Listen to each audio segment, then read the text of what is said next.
देखिए प्रिय विद्यार्थियों, हम पढ़ रहे हैं प्राचीन संस्कृत साहित्य और उसमें पढ़ रहे हैं अश्वघोष का बुद्ध चरितम।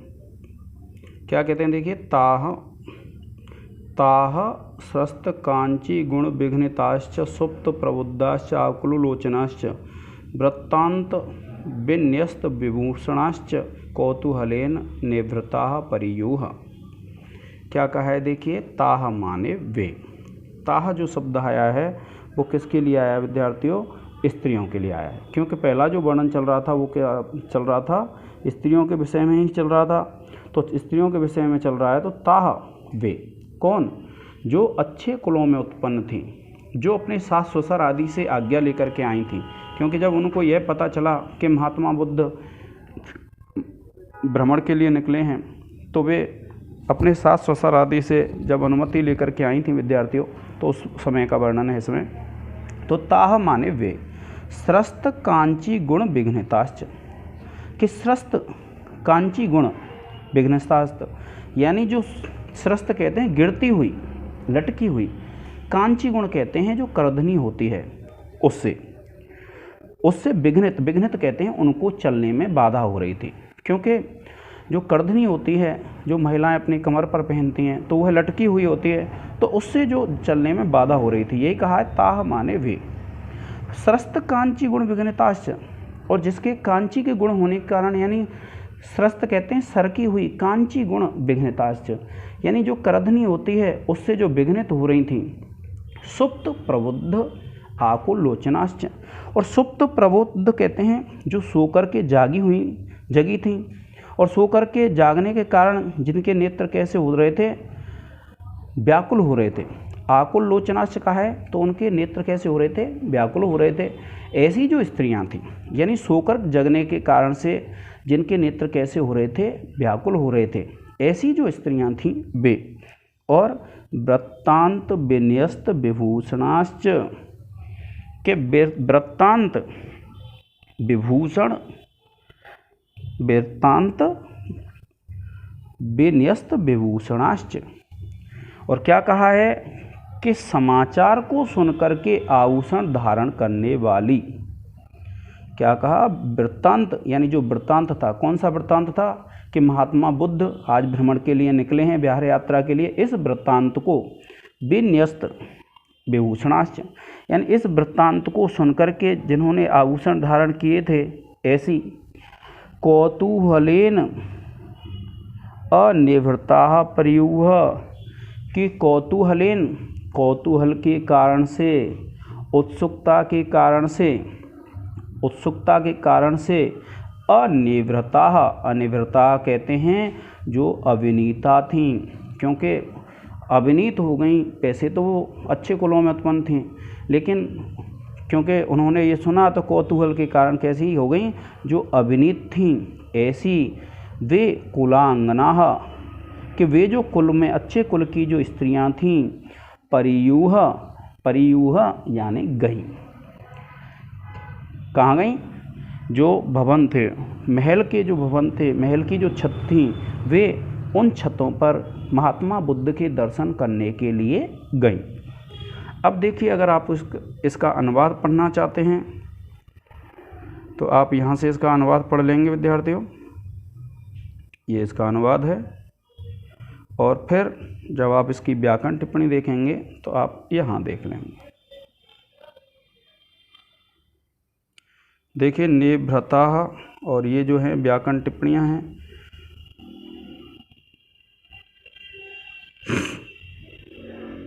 देखो, तो इस प्रकार से आप इसकी व्याकरण टिप्पणी लिख लेंगे, इसमें देख लेंगे विद्यार्थियों।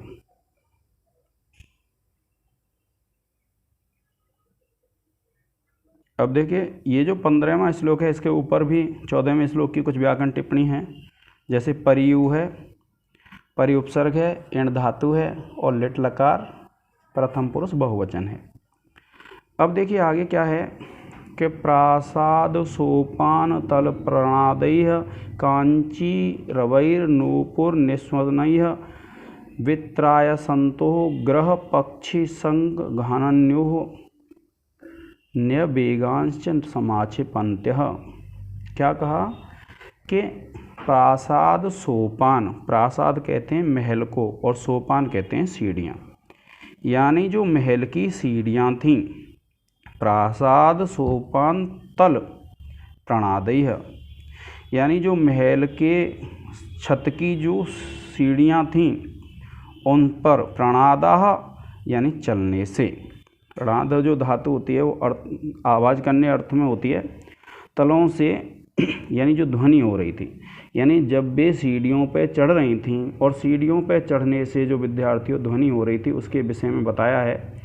कांची रवैया, यानी जो कांची, कांची कहते हैं जो करधनी थी, उन्होंने जो करधनी पहन रखी थी उसकी ध्वनि के द्वारा नूपुर निस्वनयश्च, और जो उन्होंने घुंघरू पहन रखे थे उनकी ध्वनियों के द्वारा वित्रासयन्त्यो कि वित्रासयंत कि त्रास उत्पन्न करती हुई, भय उत्पन्न करती हुई, क्या कहा, वित्रासयंत यानी भय उत्पन्न करती हुई, भय को उत्पन्न करती हुई, ग्रह पक्षी संघ संघान अन्यो अन्य वेगांश समाक्षिपन्त्य, कि ग्रह पक्षी यानी जो घर में जो पक्षी पाल रखे थे उनमें उनके जो संघ थे, उनके जो समूह थे उनमें समाक्षिपन्त्य, कि समाक्षिपन्त्य कहते हैं आक्षेप करती हुई वे स्त्रियां उन छतों पर गईं। देखिए क्या कहा है कि प्रासाद का भवनों के, क्या कहा, प्रासाद यानी भवनों की, सोपान तल प्रणादयः यानी उन पे अपने पैर रखने से जो ध्वनि हो रही थी, और फिर क्या कहा है कि कांची रवैया नूपुर स्वनयः, और जो करधनी थी उसकी ध्वनि से और उसके जो नूपुर थे यानी जो घुंघरू थे उनके आभूषणों की झनकार से, ग्रह पक्षी संघान जो घर में पक्षी होते हैं उनके समूहों को, अर्थात जो पालतू पक्षी होते हैं घर में उनके समूहों को,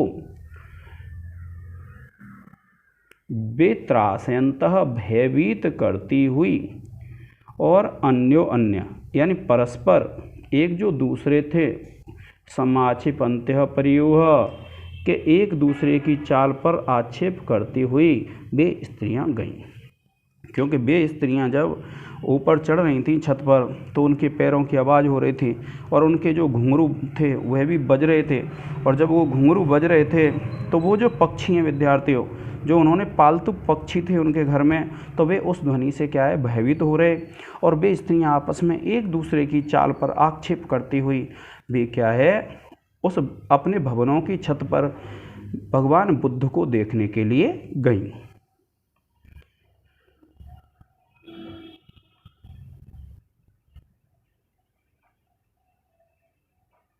अब देखिए व्याकरण टिप्पणी जब आप देखते हैं तो व्याकरण टिप्पणी में क्या देखेंगे विद्यार्थियों, देखिए व्याकरण टिप्पणी है इसकी,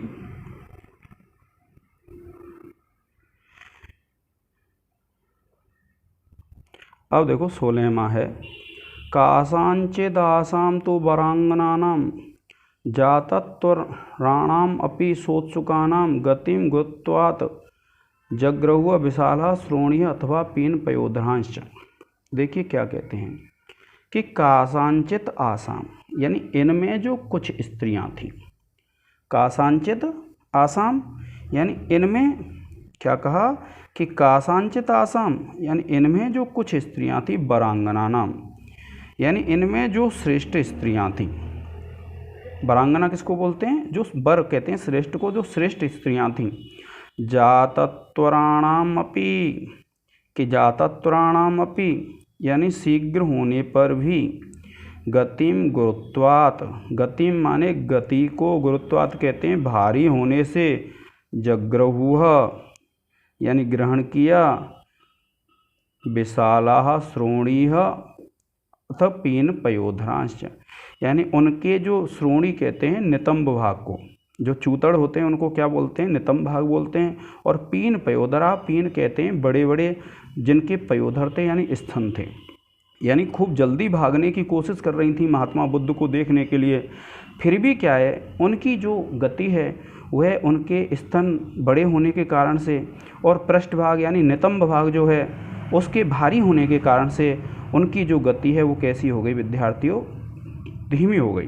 तो क्या बताया है कि सोत्सुकानाम जातत्वराणाम अपि, कि जो अत्यंत उत्सुक थीं और जो शीघ्र जाने की इच्छा कर रही थीं, फिर भी आसाम वरांगना नाम, ये जो श्रेष्ठ स्त्रियां थीं उनकी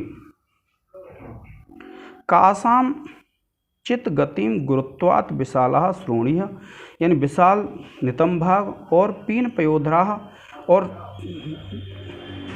विशाल स्तन होने के कारण से उसको क्या है जग्र हुआ रोक दिया। यानी जो बहुत तीव्र भागने की कोशिश कर रही थी, किंतु क्या है कि उनके जो नितंब हैं वो भारी थे और उनके स्तन कैसे थे, विशाल थे। इस कारण से उनकी जो शीघ्रता करने के लिए जो उत्सुक थी, फिर भी उनकी जो गति है वो कैसी हो गई विद्यार्थियों, धीमी हो गई। तो देखिए क्या कहते हैं, आप इसका अन्वय ये अर्थ पढ़ सकते हैं हिंदी का। ये विद्यार्थी मुझे आपकी शीघ्रता के कारण से करना पड़ रहा है। अब देखिए ये व्याकरण टिप्पणी है सोत्सुकानाम, तो आप लिख सकते हैं स प्लस उत्सुकानाम, गुण संधि हो जाएगी। फिर है देखिए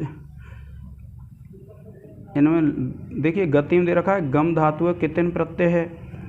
फिर आप जग्रहु है, तो जग्रहु में गम धातु देखिए जग्रहु में ग्रह धातु है, लिट लकार प्रथम पुरुष बहुवचन है। तो इस प्रकार से आप इसकी व्याकरण टिप्पणियाँ लिख लेंगे विद्यार्थियों। और भी हैं इसमें, वरांगना नाम है तो आप लिख देंगे वरांगना शब्द है, देखिए ये है वरांगना नाम है, तो वरांगना शब्द है और षष्ठी विभक्ति बहुवचन है। फिर देखिए जग्रहुआ फिर प्लस विशाला है, तो यहाँ विसर्ग संधि हो जाएगी जग्रहुआ प्लस विशाला।